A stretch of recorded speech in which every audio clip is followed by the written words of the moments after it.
Bonjour à tous, mon nom est Emmanuelle Van Donoven. Je suis la directrice des ventes, une des deux directrices des ventes chez Untouchables. Se joint à moi pour notre deuxième événement des French Weeks. D'une part, nos deux candidats dans la salle. On voit que le temps est mauvais aux Pays-Bas, tout de suite, ça change la donne. Et je pense une cinquantaine de gens en ligne. Donc, merci à vous de vous joindre à nous sur ce double événement online et offline. Toujours en partenariat, et je sais que vous êtes certains à avoir fait l'événement d'hier et être nouveau présent aujourd'hui, donc je vous en remercie. Mais pour les autres, donc c'est notre deuxième événement sur un total de 4 événements, les deux derniers seront la semaine prochaine, en partenariat avec Avenir Emploi et Sarah, Aïlé et Fida, qui se joint à moi. Et j'espère qu'on te voit. Je ne sais pas si on te voit, mais... Ouais, non. A priori, si on devrait te voir bien coller. Maintenant, on peut se coller. Et voilà, donc rapidement et de manière tout à fait informelle, vous présentez Sarah, qui est la présidente, qui est depuis le premier jour, je la connais, présidente de la Fondation Avenir Emploi, et qui accompagne les candidats français qui entrent sur le marché du travail néerlandais. Et tu veux nous dire quelque chose peut-être? Oui, juste sur la formation, rapidement. Donc, pour tous ceux qui étaient là hier, je vais dire à peu près la même chose. Donc, la Fondation Avenir Emploi Pays-Bas a été créée en 2012 par quelqu'un qui n'est plus aux Pays-Bas actuellement, qui est rentré en France. Moi, j'en ai pris la présidence en 2015. Et en gros, on a 3 types d'activités. Les cafés emploi qui ont lieu plus ou moins tous les mois, qui sont des réunions dans lesquelles on accueille les francophones qui sont en charge d'emploi aux Pays-Bas, qui ne savent pas trop forcément par où commencer ou comment s'y prendre. On a aussi Objectif Emploi qu'on organise une fois par an, ou les rendez-vous de l'emploi comme en ce moment, où on travaille soit pour Objectif Emploi sur une journée, on fait un grand nombre d'ateliers, soit comme cette fois-ci avec les rendez-vous d'emploi répartis sur 4 jours, sur 2 semaines, ce qui nous permet aussi, grâce au partenariat avec Untouchables, de voir différentes villes des Pays-Bas et d'aller à la rencontre des francophones en recherche d'emploi ailleurs qu'à Amsterdam, ce qui est toujours intéressant. Et le troisième pilier de la Fondation Avenir Emploi Pays-Bas, c'est les auto-entrepreneurs, les entrepreneurs francophones aux Pays-Bas, puisqu'on a créé une communauté qui aujourd'hui rassemble plus de 1200 personnes sous la forme d'un groupe Facebook qui s'appelle le Café ZZP, et pour lequel on organise aussi des événements, des rencontres, etc. Et donc, moi, j'ai plusieurs casquettes ici aux Pays-Bas. D'une part, je suis la présidente de la Fondation Avenir Emploi Pays-Bas. D'autre part, je suis recruteuse à la CCI France Pays-Bas à Amsterdam. Et troisième casquette, j'ai aussi mon activité indépendante en tant que consultante de carrière. Voilà. Merci Sarah. Je t'ai laissé faire tout le travail aujourd'hui. On va changer un petit peu, parce qu'évidemment, pour ceux d'entre nous qui sont là pour la deuxième fois, il ne faut pas que ce soit trop rébarbatif, mais les anciens l'ont dit. Untouchables, nous existons depuis 1996, donc nous avons fêté nos 25 ans cette année. Nous avons 4 bureaux aux Pays-Bas. Précisément parce que nous voulons avoir un contact de proximité et avec les candidats et avec les entreprises. Des bureaux qui sont, donc aujourd'hui nous sommes à Utrecht, hier nous étions à La Haye, et la semaine prochaine nous serons le 7 octobre à Eindhoven et le 8 à Amsterdam. Et nous clôturerons les French Weeks à Amsterdam, donc, et à chaque fois avec un thème différent. Donc hier, on a parlé du droit du travail, la différence entre le droit du travail néerlandais et le droit du travail français. Et aujourd'hui, je suis ravie d'accueillir de nouveau Alicia Kreyer, qui est donc notre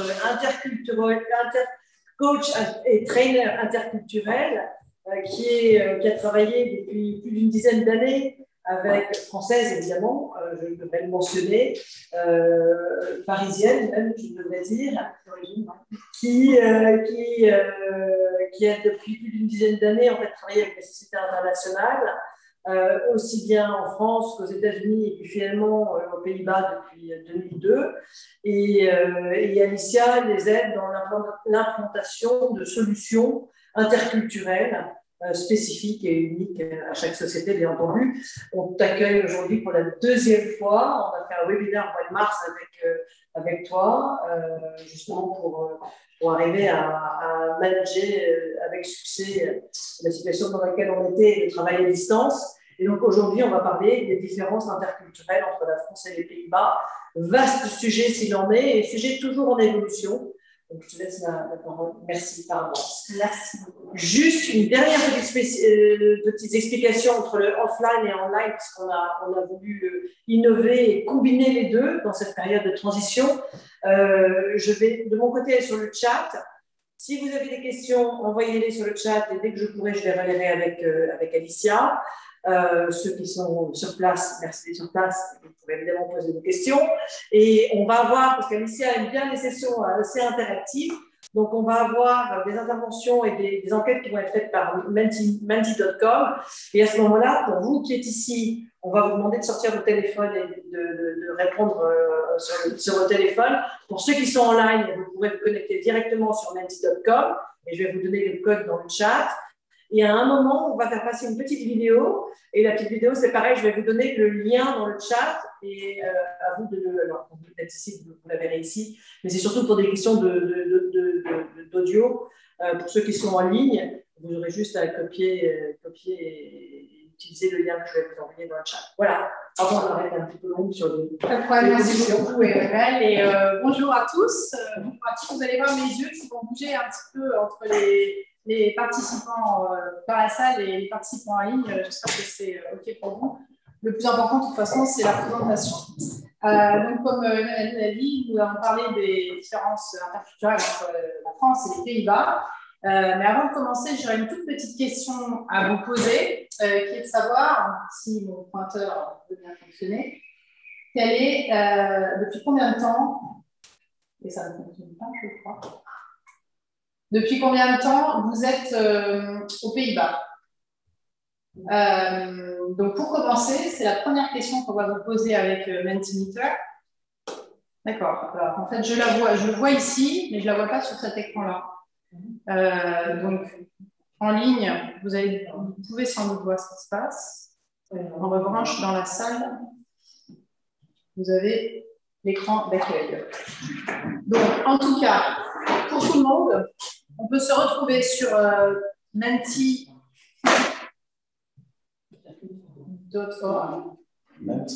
Oui, c'est menti.com. Et le code, c'est 42 39 52 77. 52 77. Et donc, la question, c'est tout simplement pour avoir un petit peu une idée de qui est dans la salle, c'est facile, parce que j'ai deux personnes. En revanche, qui est en ligne, pour avoir un petit peu une idée de depuis combien de temps vous êtes aux Pays-Bas, si vous êtes déjà aux Pays-Bas ou pas. Parce qu'évidemment, si vous êtes là depuis un peu plus longtemps, il y a certainement des choses que vous avez déjà identifiées. Si vous n'êtes pas encore arrivé, il y aura sans doute des choses qui sont très pertinentes pour vous. Alors, c'est menti.com et menti.com. Voilà. Et le code 42 39 52 77. Et là, j'ai déjà beaucoup de réactions en ligne. Oui. Et avec des gens qui disent je ne l'ai pas encore, j'y allais depuis 2 ans, Ok. Je ne l'ai pas encore. Ah, je viens de redonner le. Donc, si vous pouvez accéder au site, on va pouvoir avoir comme ça une répartition en fait de l'ensemble des participants pour avoir un peu une idée de qui est dans l'assistance. Parce qu'évidemment, on n'a pas les mêmes besoins quand on est là depuis. Quand on est là depuis demain. Bien, bienvenue à celui ou celle qui arrive demain. Il faut se préparer à un temps un peu plus vieux, mais le reste. Voilà, donc alors on voit une bonne proportion de gens qui n'habitent pas encore, donc ça c'est super. Donc on va essayer avec cette présentation de vous donner envie de venir en fait. Ça va être en filigrane aussi un petit peu ce qu'on va essayer de faire. Alors c'est intéressant, on a beaucoup de gens qui ne sont pas encore là ou qui sont là depuis pas très longtemps, et puis quelques personnes qui sont là depuis un bon moment. Ok, une répartition. Est-ce que tu peux voir en fait, Emmanuel, parce que je vois 1, est-ce que c'est le nombre de participants, ça ou alors, je veux savoir si ça vaut le coup d'attendre encore un petit peu. Je pense que c'est le nombre de participants. Ok, d'accord, on attend encore un tout petit peu. juste pour avoir une idée un peu plus réaliste en fait de qui est là. Juste, j'en profite, hein, Lionel et Kenya, puisque vous êtes là. Lionel, ça fait combien de temps? Moi, c'est plus de 10 ans. Plus de 10 ans, d'accord. Donc c'est toi en vert. D'accord. Et Kenya? Moins d'un an. Moins d'un an. Ok, bon, bah, c'est parfait, on a la représentativité dans la salle aussi, avec 2 participants. Super. Ok, bon. On va s'imaginer, on ne va pas y passer trop de temps non plus, on va imaginer que ça, c'est la représentation de ce qu'on a dans le groupe. Maintenant, comme Emmanuel l'a dit, on va essayer d'être un peu interactif, même si on est en ligne, parce que c'est comme ça qu'on intègre mieux l'information. Autre question pour vous, vous êtes inscrit pour ce webinaire, vous êtes venu à ce webinaire. J'aimerais savoir, en fait, quand vous posez la question de savoir ces différences interculturelles, les comprendre et savoir les gérer, à quoi ça va vous servir dans le cadre de votre recherche d'emploi, puisque j'imagine qu'il y en a beaucoup d'entre vous qui sont en train de chercher un emploi, mais pas seulement, aussi après dans votre carrière professionnelle. À quoi ça peut vous servir de comprendre quelles sont les différences entre la culture française et la culture néerlandaise, et à quoi ça peut vous servir de savoir les gérer. Alors, dans cette session, on ne va pas tellement parler de comment les gérer, mais on va surtout parler de comment les comprendre, et à quoi ça peut servir. Donc là, c'est une question ouverte, donc tous les participants en ligne, je vous invite à répondre dans le chat. Et Kenya et Lionel, si vous avez des idées, comme ça permet à nos participants en ligne de prendre le temps de taper. Vous avez la nécessité d'être hyper réactif. Bon, la relation avec les personnes. Ouais, les relations avec les collègues, avoir de bonnes relations avec les collègues. Ouais, ok. Et à quoi ça sert d'avoir des bonnes relations avec les collègues? Bon, c'est différent. C'est différent, ouais. Ouais, donc il faut s'adapter. Ouais, bien sûr. Ok, merci Kenya. Et Lionel, alors Lionel, toi, tu es là depuis plus longtemps. La question, c'est à quoi ça sert de connaître les différences culturelles? Ouais, les comprendre et de savoir les gérer. En fait, peut-être que toi, tu peux nous donner aussi un espèce d'expérience, parce que c'était plus longtemps que tu es là. Ben, ça peut aider à mieux s'intégrer, à mieux comprendre, surtout à moins stresser, parce qu'il y a parfois des réactions qu'on peut prendre pour quelque chose de personnel, voire d'agressif. Alors, c'est simplement une différence culturelle, il n'y a aucune raison d'être. Voilà. Okay. Merci beaucoup. Alors, je vais juste répéter parce que je ne suis pas sûre que tout le monde a entendu ce qu'a dit Lionel, mais c'est très important parce que c'est souvent ce qui ressort de ces sessions, c'est que ça aide à moins stresser, en fait. Enfin, d'abord, de mieux s'intégrer, évidemment, mais aussi de moins stresser parce qu'on comprend des réactions qui peuvent nous paraître étranges, surprenantes, parfois agressives. On va pouvoir comprendre qu'en fait, ce n'est pas quelque chose de personnel, mais c'est quelque chose qui est lié en fait à des différences culturelles. Donc ça, souvent, moi, c'est un retour que j'ai dans les sessions, les gens, ça leur enlève un poids, en fait, de comprendre. Et ça, en fait, c'était quelque chose qui est lié à la culture, qui est différent de moi. Ça me posait un problème, maintenant je comprends mieux et ça me stresse moins. Effectivement, des réactions aussi. Ah oui, merci.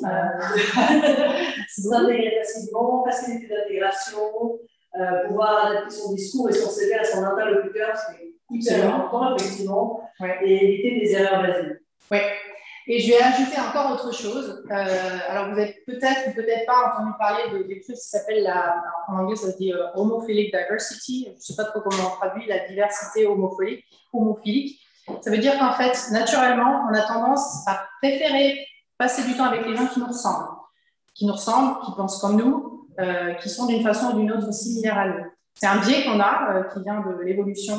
Quand on courait dans la jungle autrefois, ce qui était différent de nous, c'était potentiellement un danger. Parce que ça peut être quelqu'un qui vient d'un autre groupe, donc il fallait être très réactif. Et notre cerveau fonctionne toujours de cette façon-là. Donc, ça peut paraître très loin, mais même un recruteur peut avoir cette tendance à choisir quelqu'un qui va peut-être lui ressembler d'une certaine façon. Donc, je ne suis pas en train de vous dire qu'il faut complètement vous conformer et adopter tous les codes, mais il faut être conscient de ces différences pour être capable de choisir. De vous dire, est-ce que je vais adapter mon style de communication pour être plus efficace, plus performant ou pas. Donc, ça va vous donner cette liberté de choisir et de savoir ce que vous décidez d'adapter, de conformer ou de rester fidèle à vous-même. Et autre chose, j'insiste vraiment parce que c'est l'interculturalité, c'est quelque chose qui parfois paraît très peut-être secondaire, mais c'est une des compétences vraiment des managers et des leaders d'aujourd'hui. Parce que de plus en plus, on a des équipes qui sont multiculturelles. Donc, on va avoir des gens qui viennent de différents pays et il faut être capable d'adapter son style de management à ces différentes personnes. Donc, c'est ce qui va vous permettre aussi à terme, si vous avez des ambitions de devenir manager, de devenir leader, d'être capable justement d'avancer plus vite dans une organisation. Cela dit, la question est de savoir si la France et les Pays-Bas sont vraiment des pays très différents. Finalement, les pays voisins, je vous ai mis une jolie petite illustration de Clémentine Lafont, qui fait des super dessins. Au-delà du fait qu'on a des façons très différentes de s'alimenter, est-ce qu'on est vraiment différents? Et ça, c'est le premier écueil. Il y a beaucoup de gens qui disent, bon, finalement, France, Pays-Bas, on n'est pas très loin, c'est similaire. Et bien non, il y a beaucoup de différences et des différences qui sont assez cruciales, et notamment dans l'univers professionnel, et qui peuvent occasionner beaucoup de malentendus, d'incompréhension, de frustration, de mauvaise communication. Donc, il ne faut absolument pas sous-estimer ça. Cela dit, quand on parle de culture, très souvent, les gens se disent « Ah, culture, stéréotype, on va me coller une étiquette ». Et quand on vous parle de la culture française, j'imagine que vous ne savez pas ce que vous voulez voir. Certainement pas. Et bien, quand on va parler de la culture néerlandaise, si elle veut bien dire. Non, on est resté sur le stéréotype français. Voilà, il est là, voilà. Voilà. Aujourd'hui, on ne va pas parler de ça non plus. On ne va pas parler d'un stéréotype du néerlandais. Ce dont on va parler aujourd'hui, je voudrais qu'on soit complètement clair, on va parler de la culture néerlandaise. C'est-à-dire qu'on va parler des tendances et de la norme dominante. Mais ce dont on va parler aujourd'hui ne nous permet absolument pas de prédire le comportement des individus. C'est-à-dire que, bien sûr, on est tous plus ou moins influencés par notre culture nationale, mais on a tous d'autres niveaux de culture. Vous avez votre culture familiale qui vous a influencé, vous avez votre culture universitaire, votre culture professionnelle, vos expériences. Donc, tout ça fait qu'on est tous complètement uniques. Donc, ce dont on parle aujourd'hui, c'est les tendances au niveau de la société et des organisations néerlandaises, mais ça ne veut pas dire que tous les Néerlandais sont comme ça. Tous les Néerlandais sont parfaitement alignés avec ce dont on va discuter aujourd'hui. Donc ça, c'est quelque chose que je veux absolument souligner parce que les gens n'aiment pas qu'on leur colle des étiquettes, n'aiment pas qu'on les mette dans une boîte et c'est complètement normal. Et même, j'irais jusqu'à dire que pour tous ceux qui ne sont pas encore aux Pays-Bas, ceux qui y sont déjà sont certainement très conscients, il y a beaucoup d'organisations internationales aux Pays-Bas. Vous avez des organisations qui ont une culture d'entreprise qui est très forte et cette culture va peut-être l'emporter sur la culture néerlandaise. Donc, c'est essentiel d'être bien conscient du fait que chaque culture a son organisation. La culture néerlandaise peut ou pas influencer. Mais évidemment, il faut quand même avoir un peu l'idée de ce qui vous attend dans une bonne partie des entreprises néerlandaises. Donc, ces différences. Revenons-en au cœur du sujet. Petit tour Mentimeter, donc j'espère qu'on va pouvoir y retourner. Pour tout le monde, j'ai quelques propositions pour vous. À votre avis, ces différences culturelles, comment elles se manifestent dans le contexte professionnel? Donc, on a toute une série de propositions. Qu'est-ce que vous en pensez? Et je suis absolument ravie qu'il y ait beaucoup de gens qui ne soient pas encore aux Pays-Bas, parce que... On peut en cocher plusieurs. J'espère que c'est possible. C'est le but. En fait. Une seule? Ah, ok. Bon. C'est pas grave. On verra effectivement. C'était notre chef normalement. Mais... Alors, est-ce que tout le monde en ligne peut participer? Ouais.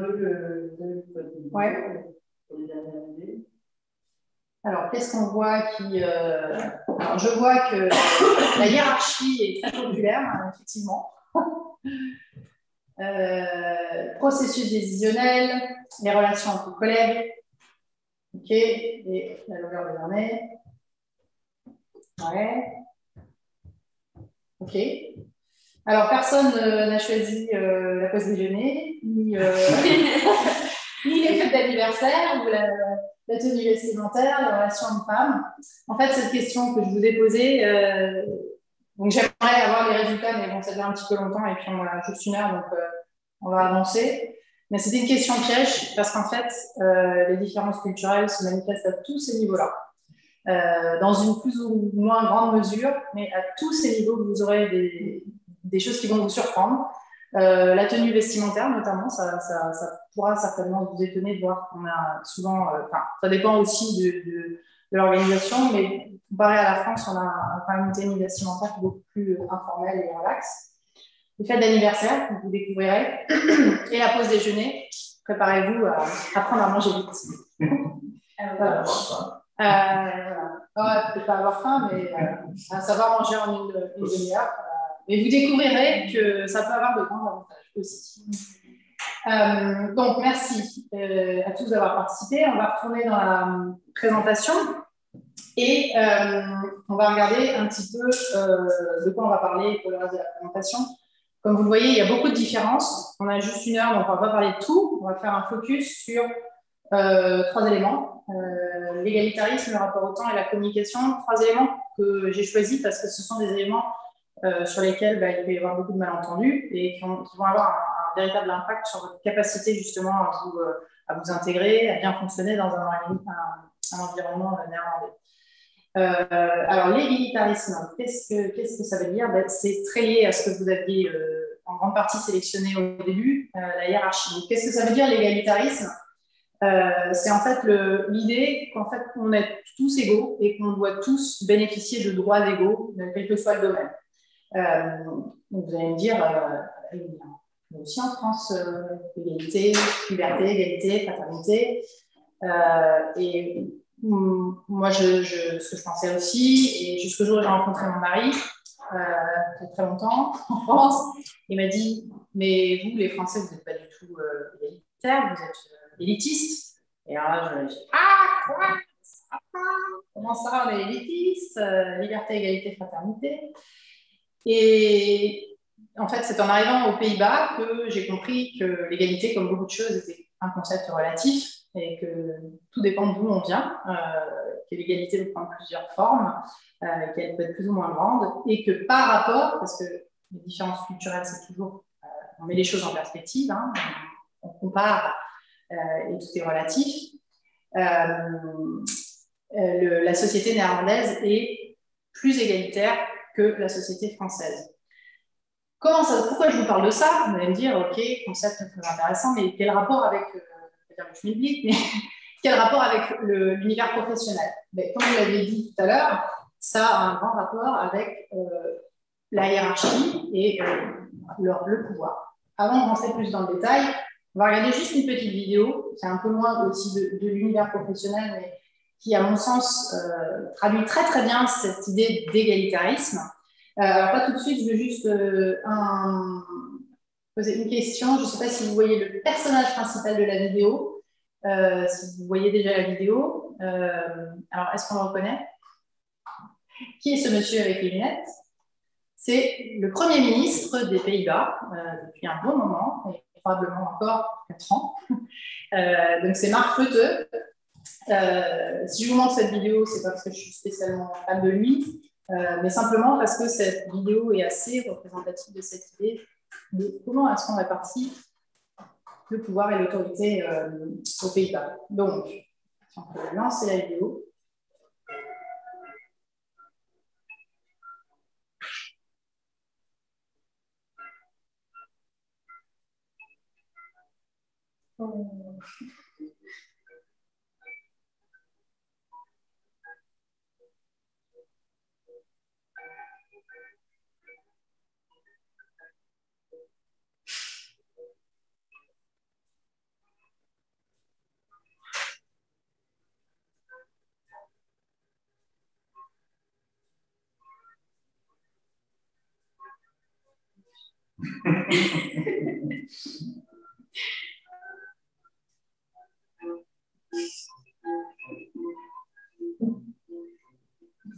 Voilà, je crois que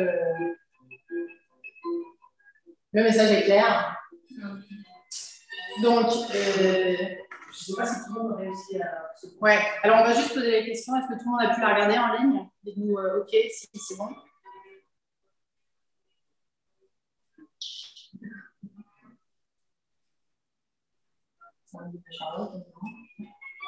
Voilà. Je ne sais pas, Emmanuel, est-ce que tout le monde a réussi? Oui, j'ai des réponses positives. Je n'ai pas la réponse de tout le monde encore, mais j'ai des réponses positives. Ouais. Alors, juste en bref, donc c'est pour ceux qui n'ont pas eu le temps de regarder, donc c'est le Premier ministre qui fait tomber son café et ben, en fait, il va chercher la serpillière et il nettoie. Donc ça, c'est... alors, ma première question pour vous et pour vous. Est-ce que vous imaginez notre président ou n'importe quel autre homme politique haut placé faire ça? C'est-à-dire renverser son café et aller chercher la serpillière pour nettoyer. Je pose la question en ligne et en direct. Non, évidemment. Que disent nos... qu'est-ce que vous nous dites en ligne? Non. Ce serait marrant, pourtant. Oui, de la caméra. Il y a quelqu'un qui nous parle, J'ai quelqu'un qui dit tout dépend de l'éducation des gens. Voilà. Et, évidemment, c'est ce qu'on disait aussi tout à l'heure, on a aussi notre culture éducationnelle qui joue un rôle. Donc,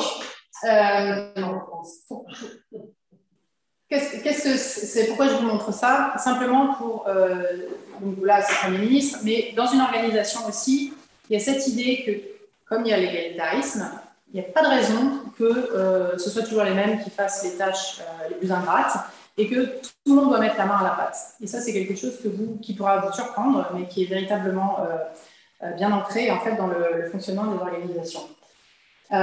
Donc, venons-en au fait. Donc là, on va parler évidemment des relations hiérarchiques, on va parler des managers et on va parler des membres d'équipe. Alors, on va vous poser la question, et peut-être que c'est quelque chose qui va décider à vraiment venir aux Pays-Bas, voir s'il y a un match entre ce que vous attendez de votre manager et ce que l'on attend du manager aux Pays-Bas. Donc, je vous pose la question, à vous, ici dans la salle, et à vous en ligne. En quelques mots, qu'est-ce que vous attendez de votre manager? Vaste question. Mais qu'est-ce qui est important pour vous? Respect. Kenya? Respect. Le respect, ok. Lionel? Pas de manager, mais... Qu'il sache reconnaître les talents des gens et les aider à les développer. Ok, donc je répète pour ceux qui sont en ligne, Lionel nous dit qu'ils reconnaissent les talents des gens et qu'ils sachent les développer. Ok. Qu'est-ce qui rentre dans le chatbox? J'ai une dernière réaction sur la vidéo que vous voir. En fait, c'est du PR pour la télé, pas une vraie égalité. C'est une vraie réaction française, à mon avis. Bon. Alors, je voudrais rebondir là-dessus. C'est très possible. C'est très possible que ce soit monté, parce que notre ami Rutte est quand même, en termes de communication, il est assez fort, donc c'est possible. J'en sais rien, peut-être pas, mais en tout cas, j'ai trouvé que c'était assez représentatif de ce qui peut, et je l'ai vraiment vu dans les organisations néerlandaises, les managers mettent la main à la pâte. Ah oui, d'ailleurs, je peux confirmer, notre general manager fait le tour des bureaux ici, et il est le premier à servir du thé et du café à tout le monde dès qu'il est là. Vider de la vaisselle, faire ce qu'il y a à faire dans les tâches les plus basiques. Ouais. Est-ce que les gens t'entendent quand tu parles, Emmanuel? Ou est-ce qu'il faut que je répète? Ouais, donc Emmanuel, des Untouchables, nous dit qu'elle confirme et que le manager ici, Untouchables, est le premier à venir servir le thé et le café et à vider de la vaisselle quand il est dans le bureau. Donc, alors, qu'est-ce qu'on a dans direction, ouais. Alors, dans ce qui est attendu du manager, confiance, écoute, feedback. Ouais. Nous faire confiance, nous donner les outils pour réussir, une bonne communication, reconnaissance, encourager, bienveillance. J'attends qu'il m'accompagne dans mon développement, écoute, retour constructif, confiance. Quelqu'un qui tire vers le haut son équipe sans l'écraser pour se mettre en avant, qui soit accessible et qu'on entend. Merci Fanny. Ok. On t'entend. Merci à tous. Alors, la bonne nouvelle, c'est que vous venez quasiment de décrire le manager néerlandais. Non, je plaisante, mais effectivement, beaucoup d'aspects que vous avez cités qui se retrouvent en fait dans le rôle du manager. Donc, alors, évidemment, tous les managers sont différents, chacun a sa personnalité, mais en fait, la tendance ou la norme un peu de ce qu'on attend d'un manager, voilà ce que c'est. C'est-à-dire que c'est quelqu'un, avant toute chose, qui est le premier parmi ses pairs. Il n'est pas au-dessus, il est parmi ses pairs. Le premier, certes, mais il est parmi ses pairs. C'est quelqu'un, on considère que c'est plus un facilitateur, un coach. Donc, il va être là, évidemment, pour avoir une vision, pour s'assurer qu'on va, évidemment atteindre nos objectifs et avoir une communication transparente, avoir de l'intégrité. Mais c'est aussi et surtout quelqu'un qui est là pour développer son équipe. Donc, il est là pour identifier les talents au sein de l'équipe et faire grandir ses équipiers. Donc, une vision quand même, on va dire, relativement différente de ce qu'on peut imaginer du manager français, sans vouloir caricaturer, parce que je sais qu'il y a des managers français qui peuvent aussi très bien correspondre à ce descriptif-là. Mais tout ça est lié à ce qu'on a dit avant, cette idée d'égalitarisme, n'est-ce pas? Et je vais vous donner juste un petit exemple pour illustrer, parce que je trouve que c'est un exemple qui met très bien en avant ça. Il y a quelques années, il y a l'ancien directeur de la stratégie IT de Air France, KLM, qui est venu faire une présentation ici à Amsterdam. Il a sorti un livre sur la collaboration des deux entités, Air France et KLM. C'est un livre très intéressant. Donc Air France KLM, qui est en fait une entreprise qui a eu beaucoup de mal justement à gérer la fusion parce que, et il l'a expliqué en fait au cours de cette présentation, on n'a pas voulu parler de culture. On a dit on ne parle pas de culture. Et c'est comme ça qu'il y a énormément de malentendus qui ont émergé, d'irritations, de frustrations, etc. Et il donnait un exemple à un moment alors que lui, donc ce monsieur a complètement embrassé la coopération, il a une vision très très très positive justement des différences et comment on les gère. Et à un moment, il donnait un exemple il devait recruter, alors je ne me souviens plus exactement du poste, mais je pense que c'était un responsable IT, donc un manager. Et de chaque côté, les Français pour la France et les Néerlandais pour KLM ont fait une présélection de candidats. Ils se sont retrouvés pour comparer les profils. Et les profils n'avaient rien à voir. C'est-à-dire que du côté des Français, on avait plus un profil de quelqu'un de senior, qui avait beaucoup d'expertise, qui était dans l'organisation depuis longtemps, qui savait exactement de quoi il parlait, qui avait déjà géré des équipes. Donc, il y avait vraiment cette dimension de seniorité, d'expertise, etc. Et de l'autre côté, du côté des Néerlandais, il y avait surtout des jeunes. Ils avaient des profils de jeunes, trentaine, 30-35, dynamiques, leaders en fait. Cette idée on a besoin de quelqu'un qui va inspirer, qui va motiver, qui va être capable de faire bouger l'équipe. Donc, pas du tout les mêmes profils. Donc ça, c'est juste pour donner un petit exemple. Bon, je vous parle du manager, c'est important de savoir qu'est-ce que vous pouvez attendre de votre manager et qu'est-ce que vous ne pouvez pas attendre, parce que là aussi, il y a beaucoup de malentendus qui émergent. Ce n'est pas dans vos descriptifs, donc peut-être très bien. Moi, par contre, ce que je vois dans la réalité du terrain, c'est qu'il y a beaucoup de gens qui viennent notamment des pays d'Europe du Sud, Portugal, Italie, Espagne, qui attendent de leur manager beaucoup d'instructions, pas des ordres, on va dire, mais vraiment de leur donner des explications très claires, de leur dire, voilà, d'être assez précis, en fait, dans ce qu'ils attendent de leurs équipes. Le manager néerlandais, ce n'est pas ce qu'il va vous donner. Il va vous donner, voilà, ça c'est ton objectif, et maintenant, c'est à toi de jouer, autonomie, responsabilisation. Et c'est là, en fait, que ça devient vraiment intéressant pour vous, parce que qu'est-ce qu'on attend de vous en tant que membre d'équipe? Alors peut-être que la partie précédente vous intéresse parce que vous cherchez un poste de manager. Pour ceux qui cherchent un poste de membre d'équipe, voilà ce que ça implique pour vous, c'est qu'on va attendre de vous d'avoir cette dimension de responsabilité vraiment. Quand vous êtes en charge d'un projet, vous êtes en charge du projet de A à Z, c'est vous qui êtes responsable, c'est pas votre manager, c'est vous.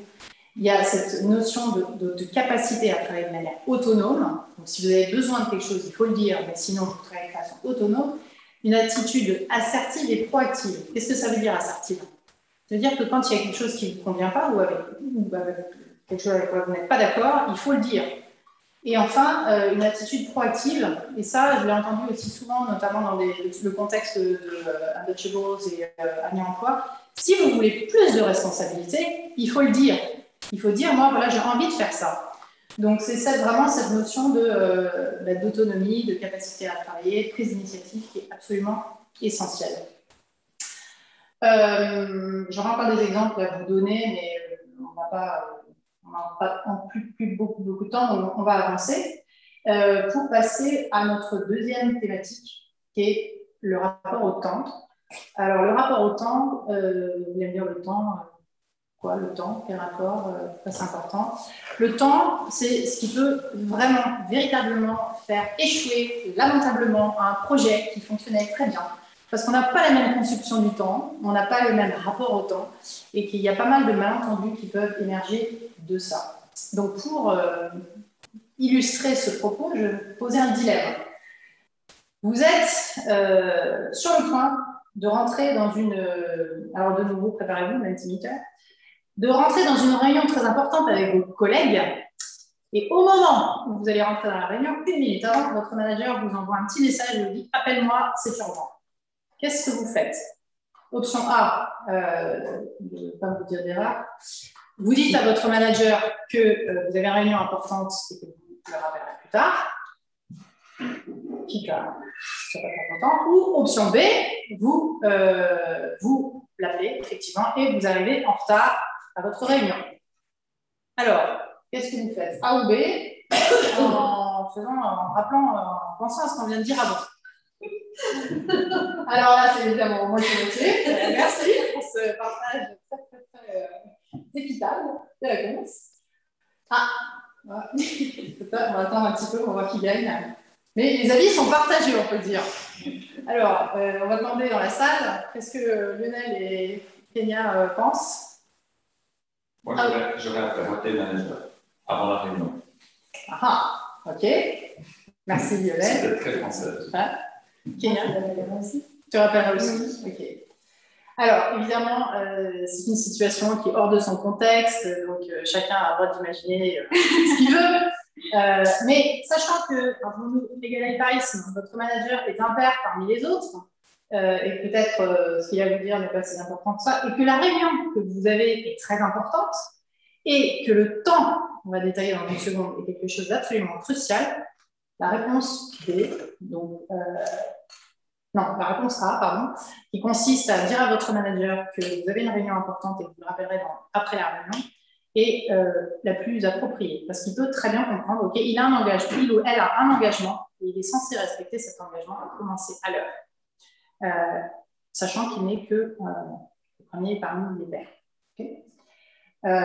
Donc ça, c'est une histoire vraie, mais en fait, qui a été racontée par une néerlandaise qui est arrivée en France, qui a eu ce dilemme-là, et qui est allée dans sa réunion, et son manager français n'était pas très content.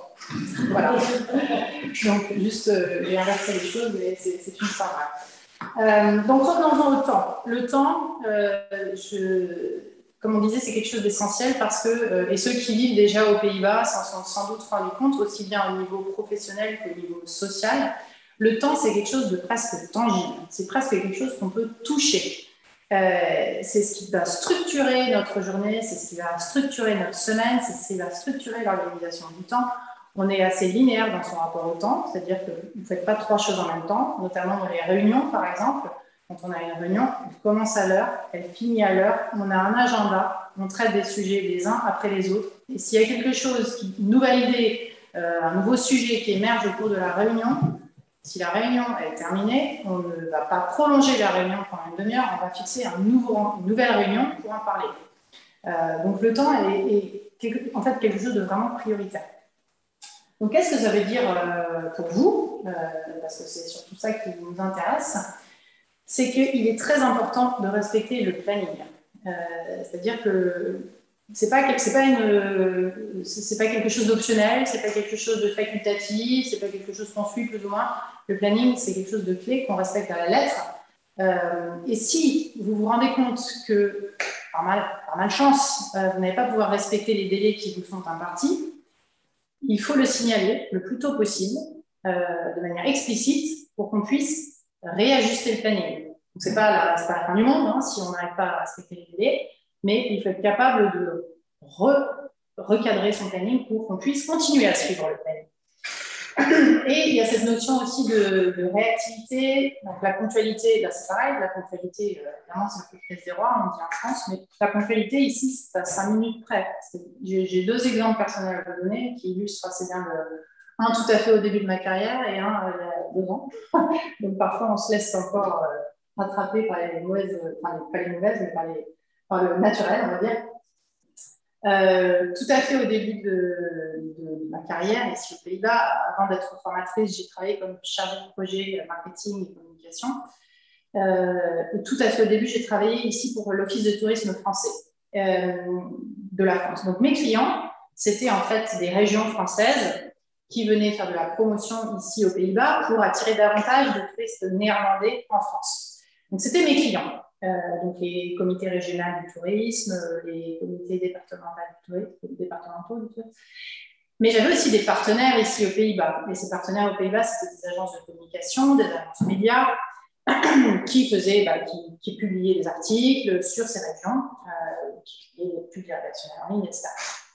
Première campagne, je demande donc les éléments à nos partenaires français. Donc c'était surtout des textes et des photos. Et bien sûr, première campagne, la moitié de mes partenaires. Ah, Alicia, désolée, mais là, on nous manque une validation. Il y a encore le directeur du comité régional qui doit nous dire si on peut faire ça ou pas.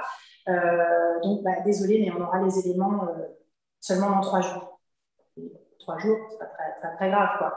J'appelle mes partenaires néerlandais. Bon, désolé, on a 3 jours de retard. Et là, le mur. Ah ben non, mais c'était dans le planning aujourd'hui, donc si c'est pas aujourd'hui, ce sera seulement la semaine prochaine. Et du coup, on n'est pas sûr que l'article puisse paraître dans le magazine. Et là, je me suis dit, oups, il va falloir changer quelque chose à ma façon de travailler. Alors d'un côté, j'avais le temps, qui est un élément crucial et essentiel, et de l'autre côté, qu'est-ce qui est très important avec les Français, enfin avec mes partenaires français, en tout cas dans ces situations-là, le relationnel. Je ne pouvais pas dire à mes partenaires français, ah désolé, planning, si c'est pas aujourd'hui, c'est terminé. Donc, il fallait en fait que je change ma façon de travailler. Ce que j'ai fait, c'est que j'ai dans toutes mes campagnes, j'ai inclus une semaine de buffer ou de marge en plus. Comme ça, je recevais les éléments ou pas, une semaine avant la date officielle. Comme ça, je pouvais toujours dire à mes partenaires français, c'est pas grave si tu as 2 jours de retard, c'est bon. Et en même temps, je livrais les éléments à temps à mes partenaires néerlandais. C'est ça, en fait, travailler entre 2 cultures. C'est comprendre qu'est-ce qui est important d'un côté, qu'est-ce qui est important de l'autre et comment, en fait, on arrive à créer des ponts. Et la deuxième histoire, beaucoup plus récente, mais qui est aussi assez représentative de l'importance du temps. Avant le début du Covid, j'ai fait un pilote pour une formation interculturelle à une organisation. C'est un pilote très important pour moi, qui s'est bien passé. Et après, j'ai demandé du feedback, très positif. Mais une chose qui n'était pas bien, c'était le time management. Parce que le matin comme le soir, j'avais eu entre 5 et 10 minutes de retard sur la session. Enfin, j'avais fini avec 5 ou 10 minutes de retard. Et donc, time management, c'était pas bon. C'est vous dire à quel point, pour moi, je me dis, bon, 5 minutes sur 3 heures de formation, c'est pas mort d'homme. Mais si, ça compte. Donc, c'est quelque chose dont il faut vraiment avoir conscience, c'est quelque chose d'extrêmement, extrêmement important. Donc voilà pour le temps. Et le dernier sujet, je regarde l'heure. Le dernier sujet qui est, parce que vous voyez, en fait, c'est un petit point ici, s'exprimer quand le délai ne peut pas être respecté ou quelque chose n'est pas clair. Et en fait, c'est ça. Si vous voyez que le délai, le planning ne peut pas être respecté, il faut vous manifester, il faut communiquer. La communication est très importante aux Pays-Bas et elle est assez différente, ceux qui vivent déjà aux Pays-Bas pour en témoigner, de la communication, le style de communication français. Et d'ailleurs, on va commencer par le style de communication français. Alors, c'est évidemment encore un peu des généralisations, mais vous allez voir qu'il y a quand même des choses dans lesquelles on se retrouve tous un peu. Parce que c'est en se comprenant soi-même qu'on arrive à mieux comprendre les autres et à mieux comprendre en fait où sont les décalages, où sont les choses qui vont nous surprendre, nous étonner ou peut-être même nous irriter. Donc un petit focus sur la communication française. Alors ça n'a rien à voir avec le monde professionnel, ça en est même très loin. Mais comment est-ce que vous pourriez, en ligne dans le chat et vous dans la salle, ce genre de communication, ce style de communication, comment vous le qualifieriez en fait? Est-ce que tout le monde peut voir correctement ce qui est donc, ces 2 petits oiseaux? Et la petite oiselle dit tu viens me coucher mon chéri, et le petit oiseau dit ah non, je suis trop fatiguée. C'est quoi comme communication ça? Qu'est-ce qu'on a dans le. Un sous-entendu. Oui, il y a un sous-entendu. Aucune écoute, non active. Oui, alors c'est aussi une façon d'interpréter cette petite image, effectivement. Deux fois, deux personnes. Ouais.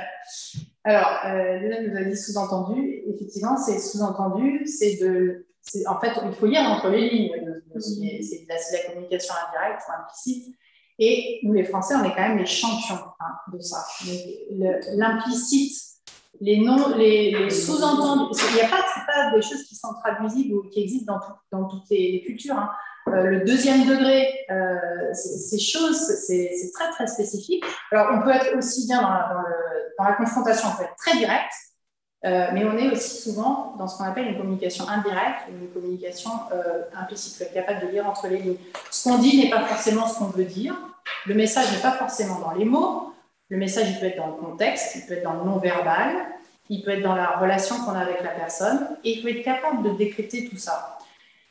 Et pour nous, c'est une seconde nature, c'est complètement normal. Mais quand on vient d'une culture où ça n'est pas normal, eh bien, c'est quelque chose de très compliqué d'arriver à lire entre les lignes, de comprendre qu'en fait, le message qui est dans les mots, c'est pas ce qu'on veut dire, mais on veut dire quelque chose d'autre. Et c'est là qu'il y a pas mal de malentendus en fait, entre les Français et les Néerlandais. Donc, bien sûr, il y a des Néerlandais qui savent lire entre les lignes et qui sont très sensibles à ça. Mais il y en a aussi qui, quand vous leur dites quelque chose entre les lignes, le message passe pas. Moi, j'ai eu des trainings où il y a vraiment des managers qui ont dit à leur équipe multiculturelle, je ne lis pas entre les lignes, que les choses soient claires. Je ne lis pas entre les lignes. Donc, si vous voulez me dire quelque chose, il faut le dire de façon explicite. Passons maintenant le style de communication néerlandais. Donc, là, je me suis fait plaisir. C'est quand même, je me suis fait plaisir. C'était au coin de chez moi quand j'habitais dans un quartier qui s'appelle le Pijp. On peut faire un petit peu de promotion pour Amsterdam pour ceux qui sont prêts à déménager. C'est un super quartier très vivant. Et donc, une boulangerie avec du vrai bon pain. Et donc, il y avait ça qui était à l'entrée, une affiche et littéralement traduite. Si tu veux bien faire caca, prends ce pain. Et là, je peux vous dire que après quand même presque 15 ans aux Pays-Bas à l'époque, quand j'ai vu ça, je me suis dit, je peux quand même encore être surprise par le côté direct de la communication néerlandaise. Donc voilà. Donc vous aurez compris que la communication néerlandaise n'est pas dans l'implicite ou dans le non-dit. Souvent, c'est tout ce qui est plus explicite et direct. Et voilà. Alors, je veux quand même poser la question à ceux qui sont déjà aux Pays-Bas. Comment est-ce que vous qualifieriez, en fait, avec vos propres mots, le style de communication néerlandais? Pour ceux qui sont déjà ici, qu'est-ce que vous en diriez? Donc, dans la salle et dans le chat. Clair et direct. Clair et direct, merci. Alors, je répète, clair et direct. Génial. Trop direct. Trop direct, avec une nuance. Okay. Alors, qu'est-ce qu'on dans le chat box? Pour l'instant, straight to the point. Straight to the point. OK. Juste assez direct pour moi. Juste assez direct pour Sarah. Et c'est peut-être pas un hasard si Sarah est ici au Pays-Bas. Décontracté. Ouais. Et notre réaction, c'est pas très psychologue. Pas très psychologue, décontracté. OK. Super. Alors, pourquoi je pose la question? Parce que, pour en revenir à ce qu'on disait tout à l'heure, quand on voit quelque chose de différent de nous, qui sort de notre normalité, on a tendance, et notre cerveau est configuré de cette façon, on a tendance à juger négativement. C'est triste à dire, mais quand quelque chose de différent, et pour nous, c'était un instinct de survie à l'époque, hein, ce qui est différent de nous, on le juge négativement. Donc j'ai bien apprécié parce qu'il y avait pas mal de descriptifs qui étaient assez neutres. Straight to the point ou clair, tout ça, c'est de la description objective et neutre. Mais très vite, on a tendance, quand on travaille entre les cultures, à juger négativement ce qui n'est pas comme nous. Et que la communication soit directe ou indirecte, qu'est-ce qui est mieux? J'en sais rien. C'est juste deux façons différentes. Mais quelqu'un qui vient d'une communication directe va vous dire « Oh là là, mais on ne comprend rien ce qu'il dit, et pourquoi est-ce qu'il ne veut pas dire les choses clairement ?» Et quelqu'un qui va venir d'une communication plus indirecte va dire « Oh là là, c'est néerlandais, qu'est-ce qu'ils sont rudes et brutaux et impolis, etc. » Alors que c'est simplement deux façons différentes de communiquer. Et pour tout vous dire, quand vous travaillez dans une équipe avec plusieurs types de cultures et de styles communicationnels, le style de communication directe est préféré et préférable parce qu'au moins on est sûr que tout le monde se comprend. Alors que quand il y a de l'implicite, et pour les gens qui ne savent pas lire entre les lignes, c'est là qu'il y a plus de malentendus. Donc, c'est pas mieux ou moins bien, mais parfois c'est plus efficace. Et en fait, c'était ma question suivante. Parce qu'on a cette tendance à juger, la communication est parfois jugée comme trop directe ou agressive, etc. Mais qu'est-ce qu'il y a derrière ce style de communication directe? Parce que c'est ça qu'on veut se poser comme question. Les Néerlandais, on ne leur a pas appris à être direct pour être impoli ou pour être brutaux. Pourquoi est-ce qu'ils sont directs? Posons-nous la question. Pour être efficace. Pour être efficace, exactement. C'est leur valeur d'efficacité qui motive en fait cette. Il y a des choses qui rentrent dans le. Transparent, efficace, honnêteté et pragmatisme. Exactement. Pragmatisme et gain de temps. Pour ne pas perdre de temps. Exactement. Là, on a beaucoup de réactions. J'ai pas besoin de répéter ce que tu dis, Emmanuel, on t'entend? Je sais. Oui, d'accord. Ouais. Exactement. Donc c'est ça qui est très intéressant quand on travaille entre différentes cultures, c'est de regarder qu'un comportement peut nous énerver, nous agacer, nous irriter, mais que quand on y réfléchit bien, il y a une très bonne raison derrière. C'est pas du tout parce que quelqu'un avait envie de vous blesser ou non, c'est simplement cette volonté d'être efficace. Et donc l'une des manifestations on va sauter cette slide, une des manifestations de la communication, du style de communication directe, c'est le feedback.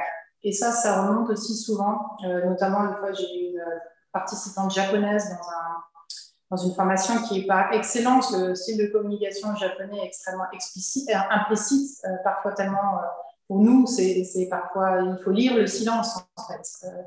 Et qui donc m'a dit, pendant 2 ans, j'ai pleuré à chaque fois que j'avais une session de feedback avec mon manager néerlandais. Donc on a tout de suite sauté. Mes petites camarades là-bas sont plus rapides que l'éclair. Donc j'avais une question. À votre avis, à qui peut-on donner du feedback? Un collègue, votre manager, des clients potentiels, un partenaire commercial, le CEO d'une entreprise, un ami, à tous. Eh bien, je vois que unanimement, parce que c'est unanimement, mais en grande majorité, effectivement, on peut donner du feedback à tout le monde. Vous pouvez même donner du feedback à un client. Voilà. Et donc, si on retourne à la présentation, pourquoi au-delà du fait que c'est un style... Alors, ce qui peut surprendre et ce qui peut être... Alors, pour ceux qui vont arriver aux Pays-Bas, c'est pas un conseil, mais vous allez avoir du feedback. On va vous en donner. Et souvent, ce sera du feedback, c'est pas forcément du feedback positif, mais du feedback constructif, ce qu'on appelle constructif, donc c'est-à-dire négatif et direct.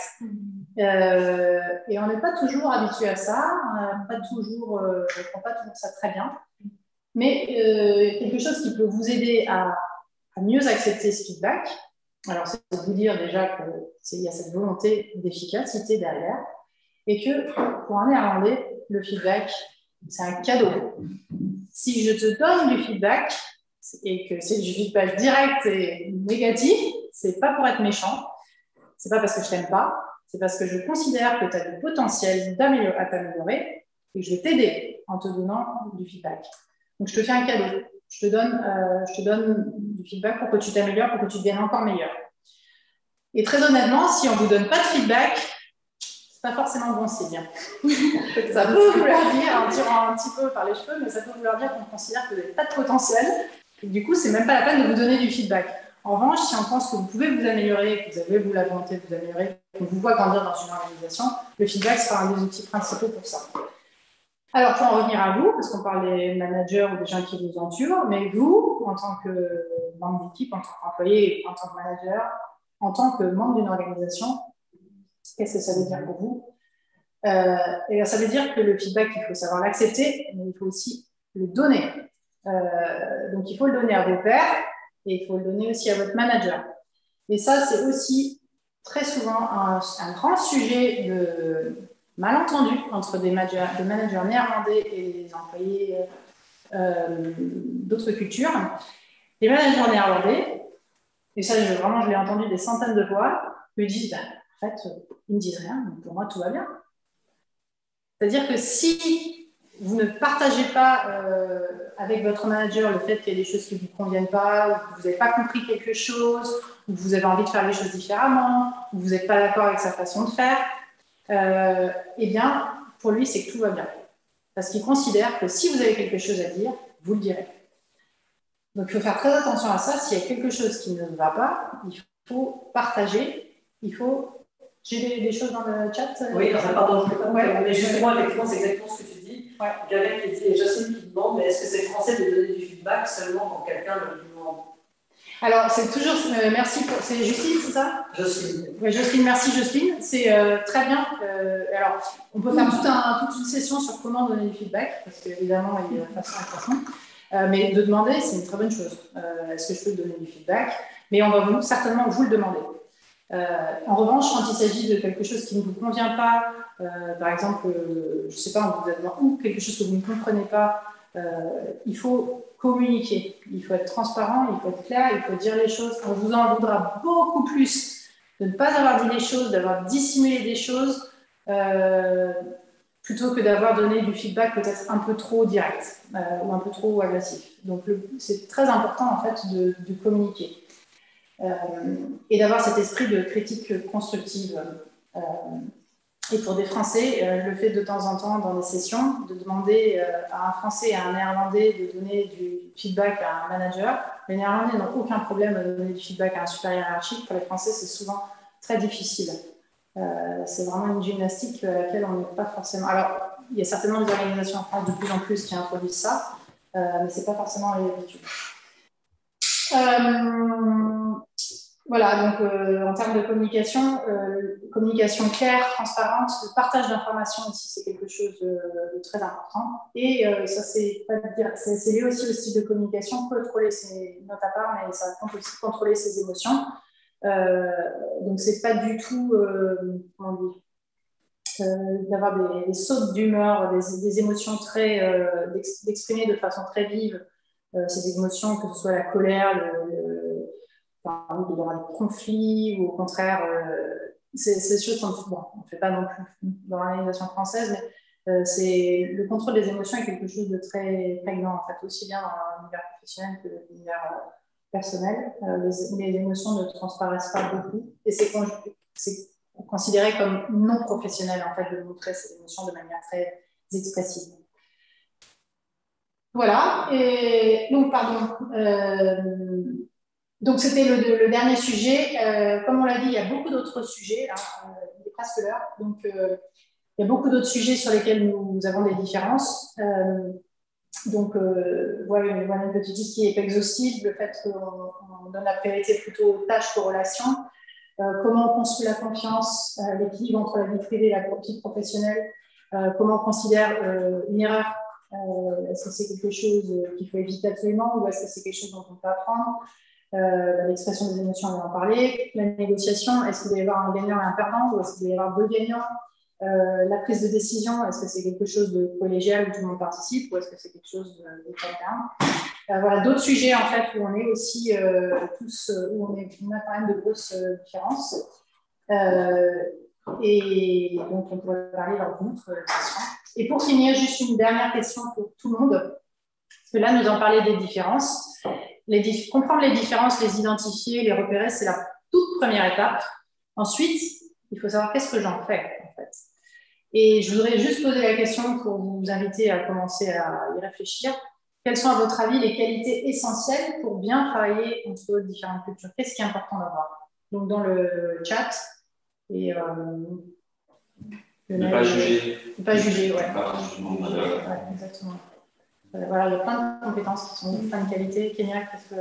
Et ne prendre rien en tant que personnel. Ne rien prendre personnellement, oui, exactement. Aussi très important. Dans le chat, on a la remise en question et la tolérance. Remise en question et tolérance, super. Échanger. Oui. Écoute et flexibilité. Ouais. Ne pas juger les choses selon ses propres critères. L'empathie. Être à l'écoute. Analyser la situation plutôt que l'interlocuteur. Super. Bon, mais je vois que vous êtes tous prêts à venir aux Pays-Bas. Vous avez toutes les qualités indispensables. Donc, on vous attend avec beaucoup d'enthousiasme. Et je voudrais tous vous souhaiter success met you new band. Donc, bonne chance avec votre recherche d'emploi, nouvel emploi et votre arrivée ou votre continuation aux Pays-Bas. Merci beaucoup. Et puis, qui sait, peut-être à une prochaine fois. Voilà. Si on peut. Et en fait, oui, alors merci effectivement de votre participation. Et pour ceux qui ont un entretien, merci de rester en ligne. Alors, pour ceux qui ont un entretien, merci de rester en ligne. Je vais vous dire au revoir, à bientôt.